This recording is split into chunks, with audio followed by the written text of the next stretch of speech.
ce jeune lycéen qui venait à l'aumônerie pour être avec les copains, ce jeune lycéen qui venait en disant « moi je ne crois en rien », qu'à la science, aimait la controverse. Et nous y répondions bien volontiers, non pas que nous pensions le convaincre à coups d'arguments et d'équations, mais juste pour lui montrer que si sa science semblait redouter la foi, notre foi ne redoutait pas d'être confrontée avec la science.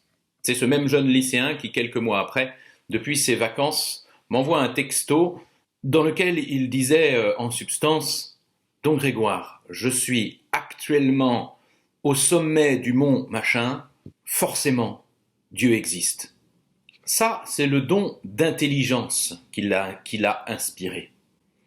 Le don d'intelligence n'est pas un don intellectuel, le don d'intelligence vient éclairer notre intelligence intus legere, comme si nous pouvions lire de l'intérieur ce que le réel nous dit de ce qui n'est pas dans le monde visible. Le don d'intelligence nous fait voir à partir du visible ce qui est invisible, nous fait comprendre les réalités de Dieu à partir de son œuvre, à partir de sa création.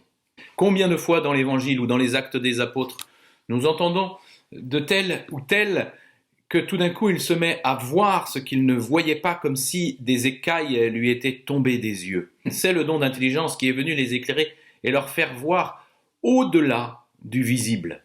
Et avec la création, il y a une autre réalité qui nous révèle l'amour et le plan de Dieu, c'est l'Écriture sainte. Souvenez-vous des disciples d'Emmaüs, à qui le Christ ressuscité, marchant avec eux, alors qu'ils ne l'ont pas encore reconnu, les écailles ne sont pas encore tombées, ouvre leur cœur à l'intelligence des Écritures.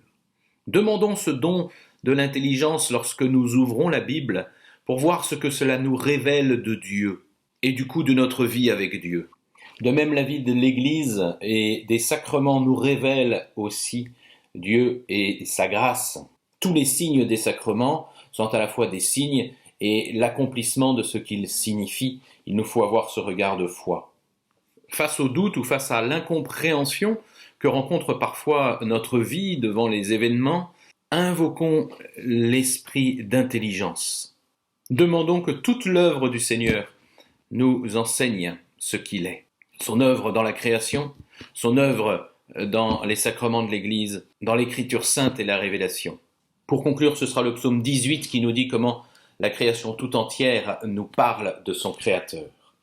Les cieux proclament la gloire de Dieu, le firmament raconte l'ouvrage de ses mains, le jour au jour en livre le récit et la nuit à la nuit en donne connaissance.